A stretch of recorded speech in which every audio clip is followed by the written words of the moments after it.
Hello दोस्तों, solution by PJ में आप सबका स्वागत है। आज मैं आप लोगों के लिए साइंस मॉक लेके चले आई हूँ।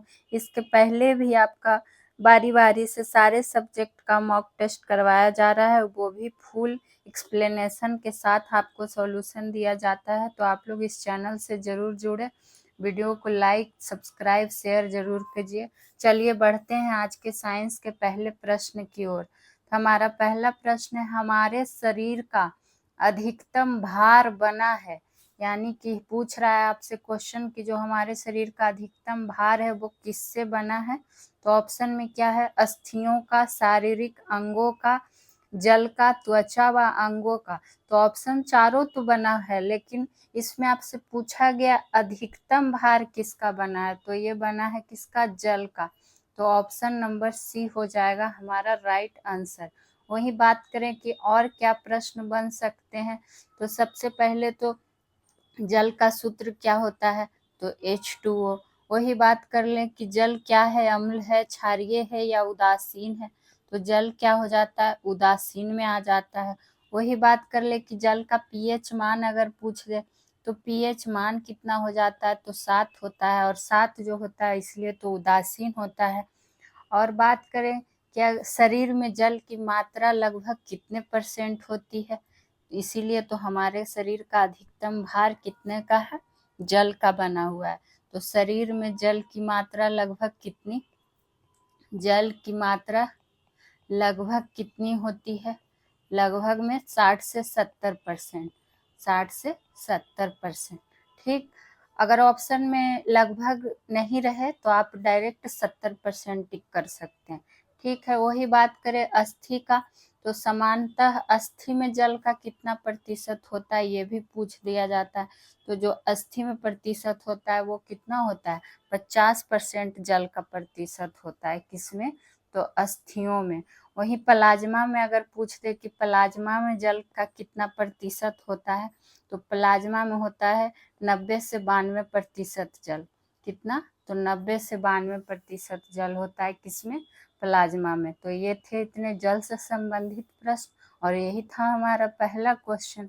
अब बढ़ते हैं दूसरे प्रश्न की ओर। शहतूत साल बनाई जाती है किससे, यानी कि शहतूत का साल है वो किससे बनाया जाता है, यही आपसे, ये आपको जब बोटनी पढ़िएगा वनस्पति विज्ञान उसमें आपको ये सब चीज़ पढ़ने को मिलेगा। और ऐसा कुछ क्वेश्चन ये ज्योग्राफी से भी रिलेट हो जाता है।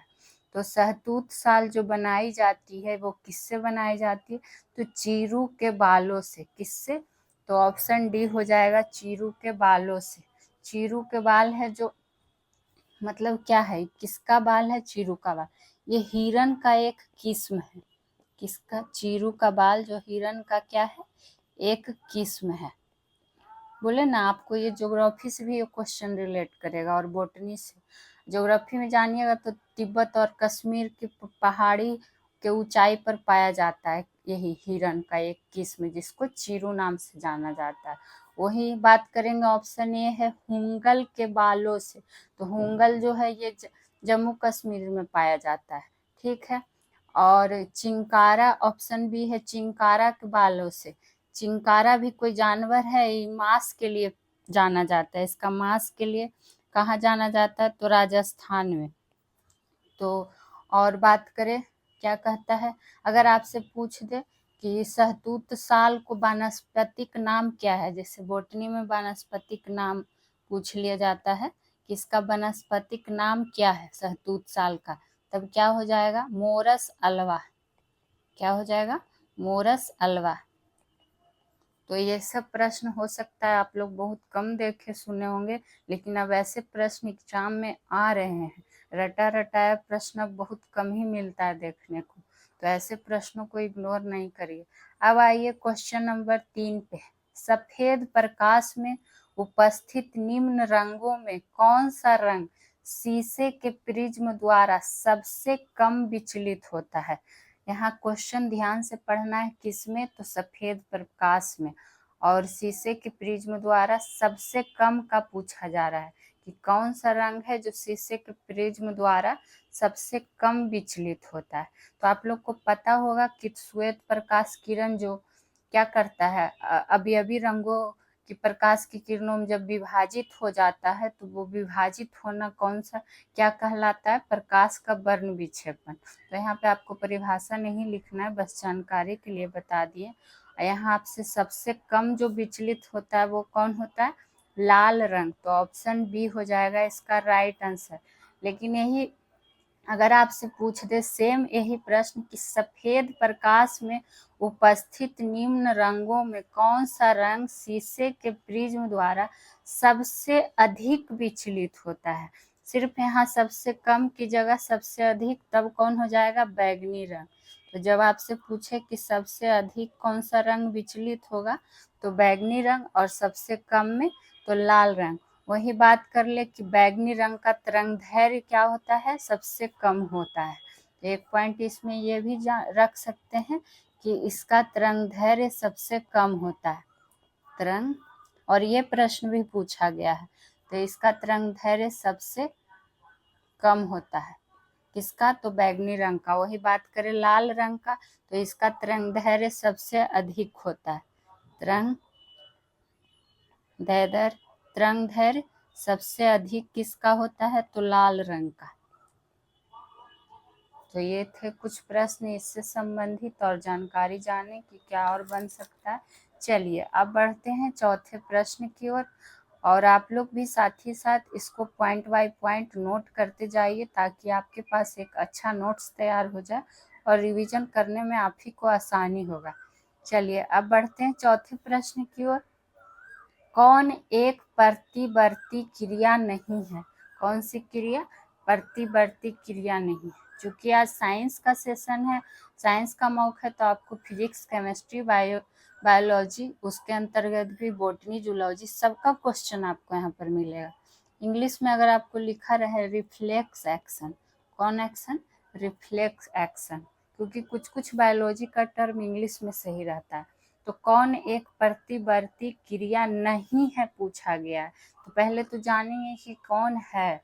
तो प्रतिवर्ती क्रिया का मतलब क्या हुआ कि जैसे बाह्य उत्तेजना उसको कह सकते हैं, अचानक से होने वाली अनुक्रिया की प्रतिवर्ती क्रिया है। जैसे कि छींक दिए, खांसना, छींकना, या फिर किसी चीज का आँख पे लाइट पड़ा तो आँख क्या होता है, सिकुड़ जाता है आँख का पलक, तो वही सब क्या हो जाता है, प्रतिवर्ती क्रिया। यानी कि कह सकते हैं कि एकाएक होने वाली अनुक्रिया, जिसमें देखिए क्या कहता है, इसमें प्रतिवर्ती क्रिया नहीं है। तो पहले जानते हैं श्वास लेना प्रतिवर्ती क्रिया है, हार्ट पंप यानी कि धड़कना ये भी है, लार का गिरना ये भी है, लेकिन हाथ हिलना ये क्या है, प्रतिवर्ती क्रिया नहीं है। तो ऑप्शन डी हो जाएगा राइट आंसर। ठीक वही कह दे छींकना, खांसना, रोशनी पड़ने पर क्या, रोशनी, अचानक से रोशनी पड़ने पर क्या होता है, आँख का सिकुड़ना, ये सब कौन सी क्रिया है, तो प्रतिवर्ती क्रिया है। कह सकते हैं कि बाह्य उत्तेजना मतलब कि स्पर्श हो गया, दर्द हो गया, ताप हो गया आदि के परिणाम स्वरूप एकाएक होने वाली अभिक्रिया। ठीक, चलिए अब बढ़ते हैं पांचवें प्रश्न की ओर। किसमें लिंग गुणसूत्र नहीं होते हैं, फिर से आ गया कि नहीं होते हैं। तो पहले जानते हैं किसमें होते हैं। तो बंदर में होता है, चीता में भी होता है, तितली में भी होता है, लेकिन किसमें नहीं होता है लिंग गुणसूत्र, तो वो है छिपकली।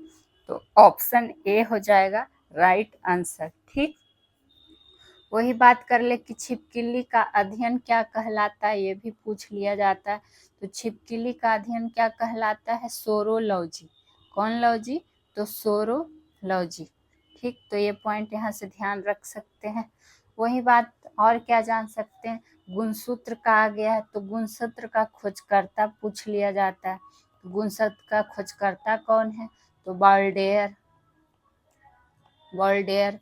और क्या जान सकते हैं, अगर आपसे पूछ दे कि गुणसूत्र बिंदु पर पाया जाने वाला, ये सब प्रश्न इंपॉर्टेंट प्रश्नों में से एक है कि गुणसूत्र बिंदु पर पाया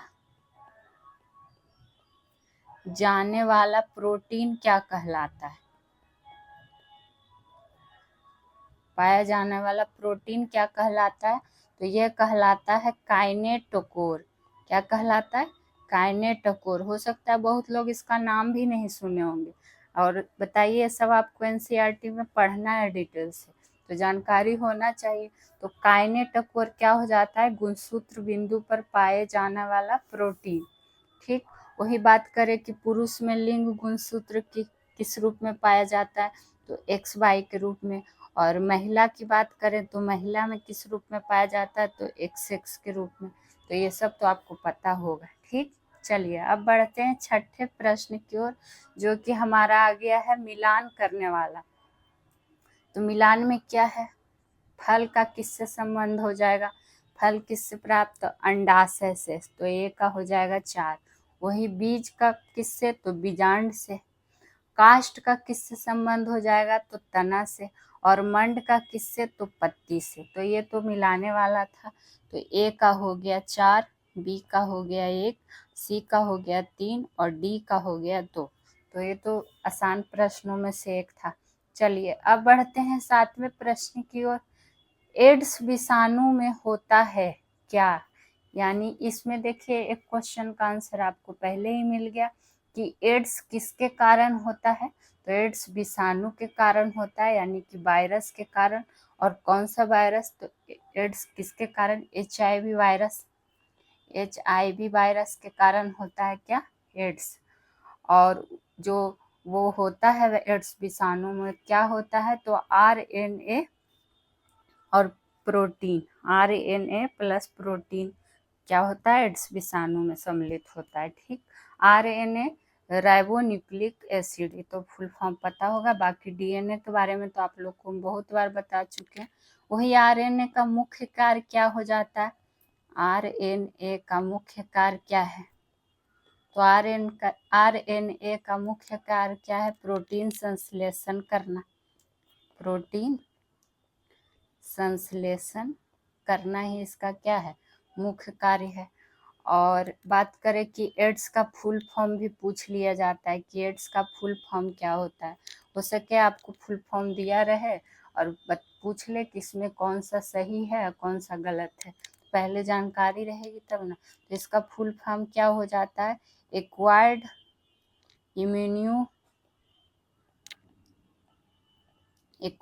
इम्यूनोडिफिशियंसी। इंग्लिश में ही याद रखिए, वहाँ ज़्यादातर आपको इंग्लिश में ही आसान होगा। कुछ कुछ टर्म बायोलॉजी का ध्यान रखें। सिंड्रोम, ये क्या हो जाता है? इसका फुल फॉर्म हो जाता है। और DNA के बारे में आप लोग को हम बहुत बार बता चुके हैं। तो आप लोग से एक प्रश्न है जिसका जवाब आपको कमेंट में देना है कि DNA का खोजकर्ता कौन है? बहुत सिंपल सवाल पूछे हैं, आप लोग इसका आंसर कमेंट सेक्शन में दीजिएगा। चलिए अब बढ़ते हैं 8वें प्रश्न की ओर। कौन जैव विकास की अवधारणा से संबंधित है? यानी कि जैव विकास की अवधारणा किसने दी है या कौन इससे संबंधित है? तो ये है Charles Darwin. Option number C right answer इसका हो जाएगा। इनका बस एक ये जो जैव विकास की अवधारणा है, ये एक बुक में इन्होंने मेंशन किया है और उस बुक का नाम पूछा जाता है। तो जान लीजिए कौन सा? तो the origin of species. The origin of species book में क्या किया है? चार्ल्स डार्विन ने जैव विकास की अवधारणा से संबंधित चीज़ों का वर्णन किया है। चलिए, तो इसमें और कुछ खास नहीं। अब बढ़ते हैं 9वें प्रश्न की ओर। एक परजीवी पर दूसरे परजीवी के आश्रित रहने को क्या कहते हैं?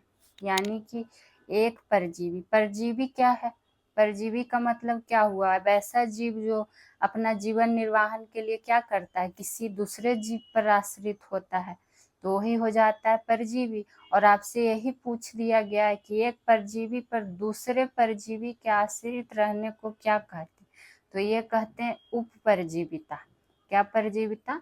तो उपपरजीविता। तो ऑप्शन नंबर बी हो जाएगा राइट आंसर। और परजीवी भी 2 प्रकार के होते हैं, एक अंतःपरजीवी और एक बाह्य परजीवी। बाह्य परजीवी। तो अंतः मतलब क्या, अंदर वाला, बाह्य मतलब क्या, बाहर में पाने जाने वाला। तो अंतः में जैसे अंतः परजीवी में आपको एग्जाम्पल दे देगा, पूछ लेगा कि किस परजीवी का उदाहरण।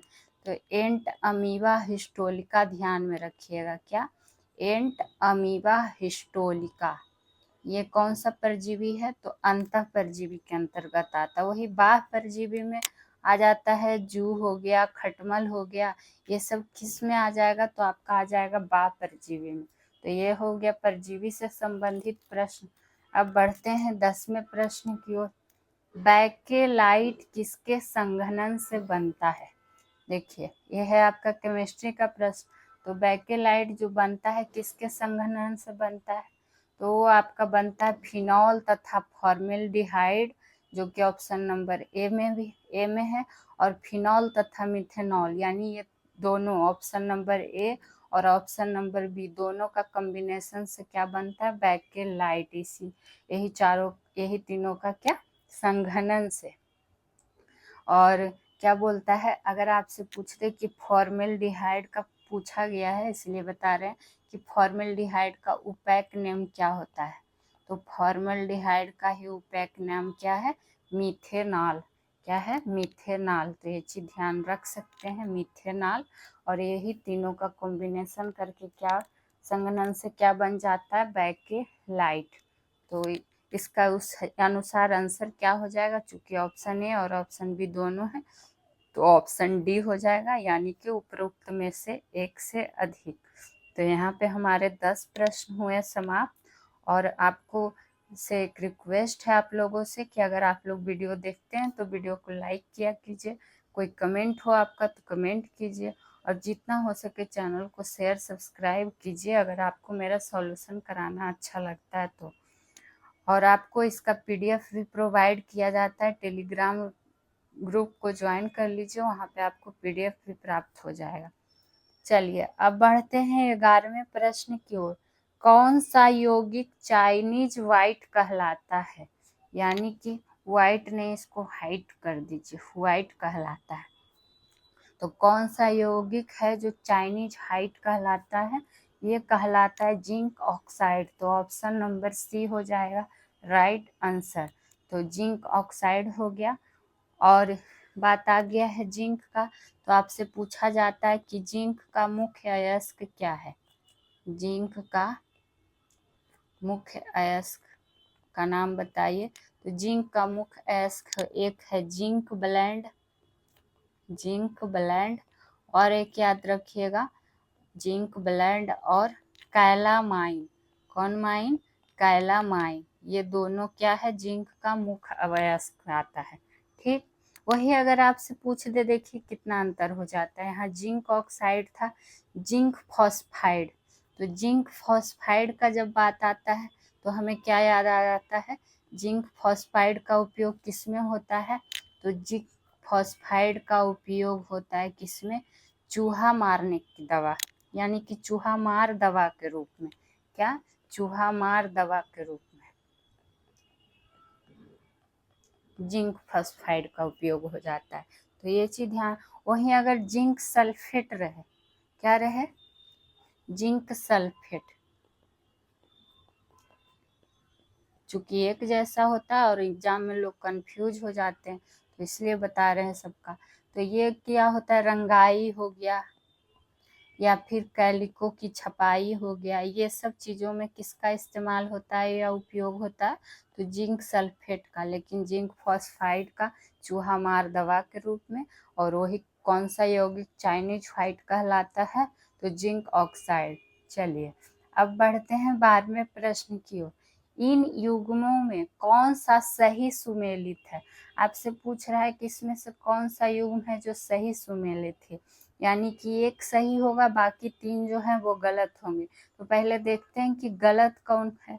तो यहाँ देखिए इलेक्ट्रॉन है और बोखरी लिख दिया है, तो ये गलत है। चूंकि इलेक्ट्रॉन का खोजकर्ता कौन है, ये भी जान लेते हैं। तो इलेक्ट्रॉन का खोजकर्ता कौन है, J Thomson, J Thomson. Red से ही लिख देते हैं क्योंकि रेड से ज़्यादा अच्छा आप लोग को दिखेगा। वही बात करें अल्फा कण, तो अल्फा कण क्या दे दिया है, रोंटजेन, जो कि ये भी गलत है। तो अल्फा कण के कौन हो जाएंगे, रदरफोर्ड। क्या हो जाएंगे, रदरफोर्ड। और वही बात करें न्यूट्रॉन का, चैडविक खोज करता है। तो देखिए ये आपका सही युग्म सुमेलित मिल गया, तो ऑप्शन नंबर सी हो जाएगा राइट आंसर। और वही बात कर ले प्रोटॉन का, तो थॉमसन दे दिया है, जो कि बिल्कुल गलत है। तो प्रोटॉन का खोजकर्ता कौन हो जाएंगे, तो गोल्डस्टीन। तो यहाँ हमें सही सुमेलित खोजना था, जो कि मिल चुका है। चलिए अब बढ़ते हैं 13वें प्रश्न की ओर। हमारा 13वां प्रश्न है, कौन सा मानव दंत केवल अस्थायी दंत विन्यास में प्रकट होता है। देखिए ये सब प्रश्न इम्पोर्टेंट है, लेकिन ऐसे प्रश्नों को आप लोग इग्नोर कर देते हैं, और अब ऐसे ही प्रश्न पूछे जा रहे हैं, एकदम अंदर से तथ्य का टाइप का क्वेश्चन पूछा जा रहा है हर एग्जाम में, तो इसको हल्के में नहीं लेना है। क्या पूछा गया है, तो दांत का 4 प्रकार होता है, ये तो पता है आपको कि दांत का, बार बार ब्लू से लिखा जा रहा है, रुकिए रेड से ही लिखते हैं। तो दांत का क्या 4 प्रकार, दांत का 4 प्रकार। और 4 प्रकार में कौन कौन सा हो जाता है, तो हो जाता है कृंतक, कृंतक हो जाता है। उसके बाद क्या, कृंतक के बाद क्या हो जाता है, चवर्णक हो जाता है, चवर्णक, रदनक, अग्रचवर्णक, जो कि ऑप्शन चारों में आपका दिया हुआ है। यही चारों दांत के प्रकार हैं, जो चारों आपका ऑप्शन में ऑलरेडी दिया हुआ है, लेकिन यहाँ पूछा गया है कि केवल अस्थाई दंत विन्यास में प्रकट होता है। तो जो केवल अस्थाई दंत विन्यास में प्रकट होता है वो कौन सा होता है, तो चवर्णक। तो ऑप्शन नंबर ए हो जाएगा राइट आंसर। वही बात करें कि चवर्णक का काम क्या होता है, चवर्णक का, तो इसका काम है भोजन को चबाना, भोजन को, च से चवर्णक, च से चबाना, तो भोजन को चबाना ही क्या है, चवर्णक दांत का काम है।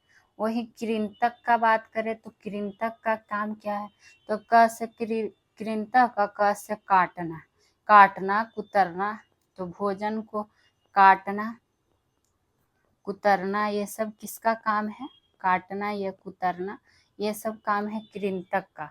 और अग्रचवर्णक का क्या काम है, तो अग्रचवर्णक का क्या काम है कि अग्रचवर्णक में क्या हो जाता है, भोजन को पीसना, मतलब पीसना का सेंस है कि एकदम पूरा महीन करके खाना, पीसना दांत से एकदम पूरा। वही रदनक का क्या काम है, तो रदनक काम है कि भोजन को पकड़ने के साथ चीर फाड़ करना। जैसे चिकन वगैरह खाते होंगे तो देखते होंगे कौन सा दांत वो करता है, तो रदनक का काम होता है कि भोजन के पकड़ने के साथ चीर फाड़ वाला काम, चीर फाड़ का कार्य कौन करता है, तो रदनक। और एक पॉइंट यहाँ पर ध्यान रख सकते हैं कि जो अग्रचवर्णक दांत होता है ये बच्चों में नहीं पाया जाता है, किसमें, बच्चों में नहीं पाया जाता है। तो ये हो सकता है यही पूछ दे कि कौन सा दांत का प्रकार है जो बच्चों में नहीं पाया जाता है, तो वो कौन सा हो जाएगा, अग्रचवर्णक। चलिए ये थे हमारे 13वां प्रश्न। अब बढ़ते हैं 14वें प्रश्न की ओर और देखते हैं 14वें प्रश्न में क्या है। मानव सदृश लघुत्तम कपी कौन है, यानी कि मानव के समान लघुत्तम कपी कौन है, यही आपसे पूछ लिया गया। तो ऐसे प्रश्नों को हो सकता है आपको कोई जानकारी नहीं हो, कभी पढ़े नहीं हो, तो बस इसको याद कर लीजिए, नोट डाउन करिए, लिखिए, दिमाग में डालिए, याद होता जाएगा। तो ये कौन सा हो जाएगा, गिबन हो जाएगा। तो ऑप्शन नंबर ए हो जाएगा राइट आंसर। बात कर लें कि मानव वंश का कह सकते हैं कि मानव, बार बार ब्लू से ही क्यों लिखा रहा है, मानव प्राइमेट्स जो है, मानव प्राइमेट्स वंश ये कितने समूह में बटा हुआ है, तो 3 समूह में। कितने में, तो 3 समूह वंश में। और उसी में क्या क्या आ जाता है, एक बानस वंश आ जाता है, एक हो जाता है कपी वंश, और एक क्या हो जाता है, मानव वंश। यही तीनों वंश हो जाता है मानव प्राइमेट्स वंश का समूह। और वही पूछ लिया गया है कि मानव के सदृश लघुत्तम कपिवंश कौन है, तो वो है गिबन। ठीक, वही बात करें कि अगर आपसे पूछते मानव का वैज्ञानिक नाम, मानव का वैज्ञानिक नाम क्या है, तो मानव का वैज्ञानिक नाम क्या हो जाएगा, होमो सेपियंस, होमो सेपियंस। या फिर इसी तरह आपका प्रश्न हो जाए कि होमो सेपियंस इनमें से किसका नाम है, तो किसका नाम है, ये होमो सेपियंस इनमें से किसका वैज्ञानिक नाम है, तो मानव का नाम है। वही अगर आपसे पूछ ले कि मानव का पहला पूर्वज तो उसका क्या नाम है, तो होमो हैबिलस, हैबिलेस क्या है, मानव का पहला पूर्वज। ठीक, और होमो होबिलस को ही होमो श्रेणी की सबसे पहली जाति मानी जाती है। किस श्रेणी की, तो होमो श्रेणी की सबसे पहली जाति मानी जाती है। किसको, तो होमो हैबिलस को सबसे पहली जाति मानी जाती है। हो सकता है कुछ प्रश्न आपको बोरिंग लगे, लेकिन बोरिंग होने से काम नहीं ना होगा। एग्जाम के लिए जो इम्पोर्टेंट है वो तो हमको पढ़ना ही होगा। लड्डू टाइप का क्वेश्चन लाए और आप बस सारे लोग आंसर ही कर दे तो फिर क्या फ़ायदा। ऐसा पढ़िए और डिटेल में पढ़िए किसी चीज़ को कि एक भी प्रश्न आपका छूटे नहीं। और ऐसे प्रश्न आजकल काफ़ी पूछे जा रहे हैं क्योंकि एकदम तह से क्वेश्चन पूछा जा रहा है, इसलिए डिटेल में पढ़िएगा तभी ऐसा क्वेश्चन पढ़ने में मन लगेगा। चलिए अब बढ़ते हैं 15वें प्रश्न की ओर। मादा जनन पथ में पहुंचने के पश्चात मानव शुक्राणु अपनी निषेचन क्षमता सुरक्षित रखते हैं।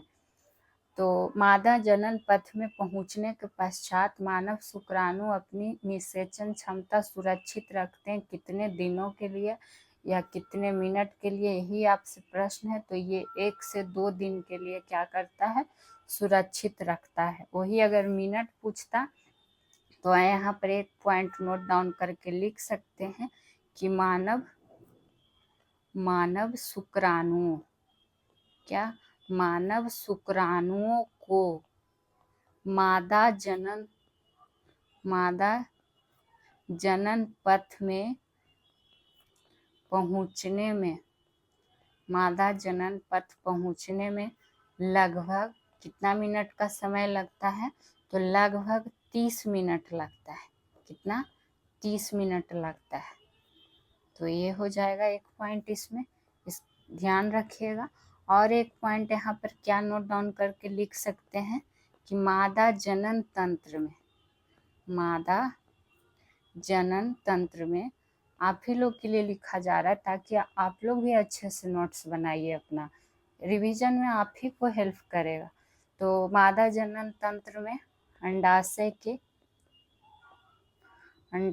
को मुख्य जनन अंग, देख लीजिए यहाँ पर क्या पॉइंट बनेगा कि मादा जनन तंत्र में अंडाशय को मुख्य जनन अंग कहा जाता है। और मादा जनन तंत्र में अंडाशय को क्या कहा जाता है, मुख्य जनन अंग। और जो बच जाता है तथा शेष अंग को, जो बचा हुआ अंग है शेष अंग को, उसको क्या कहा जाता है, तो सहायक या द्वितीयक जनक अंग कहा जाता है। तो ये भी प्रश्न पूछ दिया जाता है, द्वितीयक जनन अंग कहा जाता है। यकीन मानिए आपको बहुत डिटेल से हम एक्सप्लेनेशन देते हैं हर क्वेश्चन में, तो आप लोग ज़रूर नोट्स को तैयार करिए। इसके पहले TRE 3 के लिए मैंने जितने भी प्रैक्टिस और मैराथन सेशन करवाए थे, आप लोग उसको भी देखिएगा। उससे बहुत सारा आपका क्वेश्चन एग्जाम में डायरेक्ट मिला है GK GS का, क्योंकि यहाँ पे आपको GK GS का ही सारा टॉपिक वाइज से लेके आपको पूरा मैराथन प्रैक्टिस हर कुछ कराया जा रहा है। तो आप लोग को बस पढ़ना है मन से। तो आप लोग ज़रूर सारा सेशन रेगुलर सेशन किया कीजिए, पूरा वीडियो देखा कीजिए। डायरेक्ट क्वेश्चन मिले थे यहाँ के सेशन से बहुत सारे, और वैसे प्रश्न पक्का मिले थे जिसको मैंने बार बार करवाया है कि इसको स्टार मार्क कर लीजिए, ऐसे प्रश्न बार बार आते हैं। तो इसलिए आपको बोल रहे हैं कि जितना हो सके इस चैनल से जुड़िए, आप बस सपोर्ट कीजिए, बाकी कंटेंट अच्छा से अच्छा देना मेरा काम है।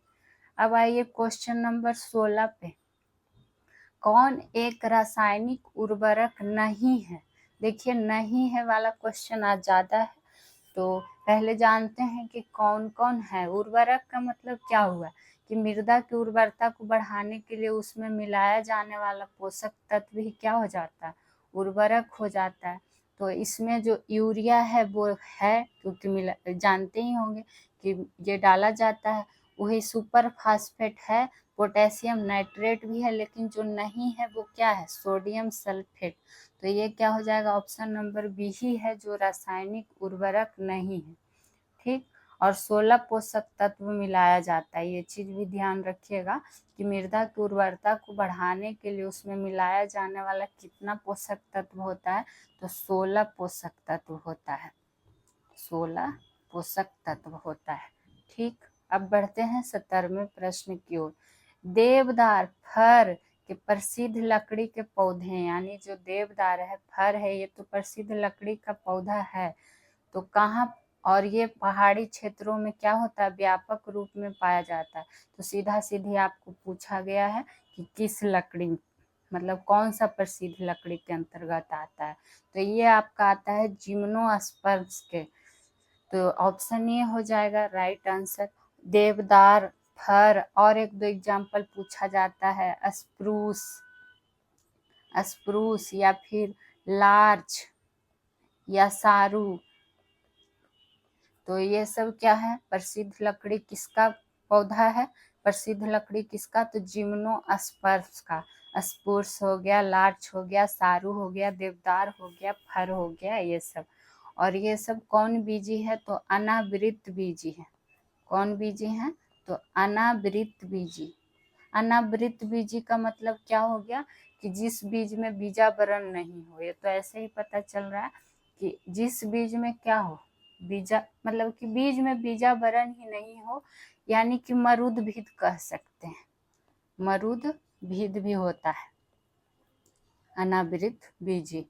एक पॉइंट और पूछ दिया जाता है कि जिम्नोस्पर्म्स का मेवा किसे कहा जाता है, तो नोट डाउन करके लिख लीजिए कि जिम्नोस्पर्म, कौन स्पर्म, जिम्नोस्पर्म्स का मेवा किसे कहा जाता है, तो ये चिलगोजा को कहा जाता है, चिलगोजा पौधा को कहा जाता है।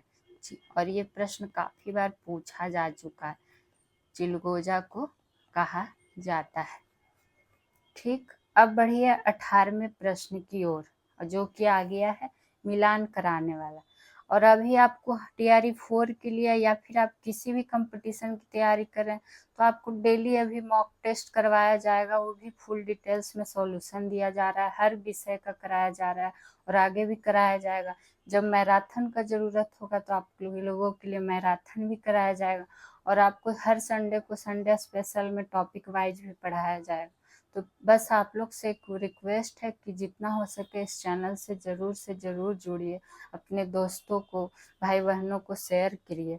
तो मिलान करने का आ गया है, एंथ्रेक्स है ऑप्शन ए में। तो एंथ्रेक्स क्या है, तो एंथ्रेक्स एक विष है जो जैव युद्ध में काम आता है। तो ऑप्शन ए का क्या हो जाएगा, 4 नंबर हो जाएगा। एक विष है जो कि जैव युद्ध में क्या होता है, काम आता है। वही थैलेसीमिया की बात करें तो ये दोषी जीन से उत्पन्न रोग है। थैलेसीमिया जो है खास करके बच्चों में हो जाता है। ठीक, वही सेरोगेसी का आप लोग नाम सुने होंगे कि सेरोगेसी के माध्यम से बच्चा हुआ है, या फिर सेरोगेट मदर कहलाती है जो बच्चा देती है। तो वही क्या हो जाता है, गर्भ की किराएदारी, यानी कि गर्भ किसी को देना, किसी के बच्चे को अपना गर्भ देना ही सेरोगेसी कहलाता है, और जो बच्चा देती है उसको सेरोगेट मदर कहा जाता है। वहीं बात करें ट्रांसजेनिक्स की, तो जीनोम में परिवर्तन करने वाला विज्ञान क्या हो जाता है, ट्रांसजेनिक्स। तो ऑप्शन ए का हो गया 4, ऑप्शन बी का हो गया 1, ऑप्शन सी का हो गया 2 और ऑप्शन डी का क्या हो गया 3 राइट आंसर। और ये था हमारा क्या मिलान करने वाला। चलिए अब बढ़ते हैं 19वें प्रश्न पे। स्टार्च और सेल्यूलोज के बारे में कौन सा कथन सही नहीं है। देखिए फिर से सही नहीं है, क्योंकि ऐसा पढ़िए कि आपको मतलब जैसे कि सही नहीं है पूछा जाता, तो पहले क्वेश्चन को ध्यान से पढ़िए कि पूछ क्या रहा है, यानी कि पूरा क्वेश्चन ही नहीं पढ़े और टिक करके निकल दिए। तो ज़्यादातर लोग उम्मीद रखते हैं अच्छा सही ही पूछा जा रहा होगा ना टिक कर, लेकिन यहाँ देखिए सही नहीं है। तो पहले जानते हैं कि सही क्या है स्टार्च और सेलुलोज के बारे में। तो दोनों का वानस्पतिक उद्भव है, सही बात है, दोनों वानस्पतिक रूप से ही इसका उद्भव होता है। दोनों बहुलक है, ये भी सही है। आयोडीन के साथ दोनों रंग प्रदान करते हैं, तो यही हो जाता है आपका गलत स्टेटमेंट। तो ऑप्शन सी हो जाएगा राइट आंसर। दोनों ग्लूकोज अणु से निर्मित हैं, तो ये भी सही कथन है। और कुछ पॉइंट क्या जान सकते हैं कि सेलुलोज, इसको लगता है ब्लू कलर ज़्यादा ही पसंद आ गया, बार बार ब्लू हो रहा है। तो सेलुलोज या फिर स्टार्च, ये दोनों क्या हैं, जल में अविलय है। ये पॉइंट इसमें ध्यान रख सकते हैं कि जल में क्या है, अविलय है, अविलय हैं। ठीक। और बात कर ले कि सेलुलोज कार्बोहाइड्रेट जो कि मनुष्य के पाचन तंत्र द्वारा नहीं पचता है, ये तो आप लोग जानते होंगे, जबकि जानवर आसानी से पचा लेता है। तो सेलुलोज कार्बोहाइड्रेट क्या होता है, मनुष्य के पाचन तंत्र द्वारा नहीं पचता है, तंत्र द्वारा नहीं पचता है। ठीक, ये पॉइंट इसमें हो गया। और बात करें कि स्टार्च है जो, देखिए यहाँ गलती क्यों हुआ, ये स्टेटमेंट ऑप्शन नंबर सी कि आयोडीन के साथ दोनों रंग प्रदान करता है, नहीं, आयोडीन के साथ सिर्फ क्या स्टार्च रंग प्रदान करता है, ना कि सेलुलोज।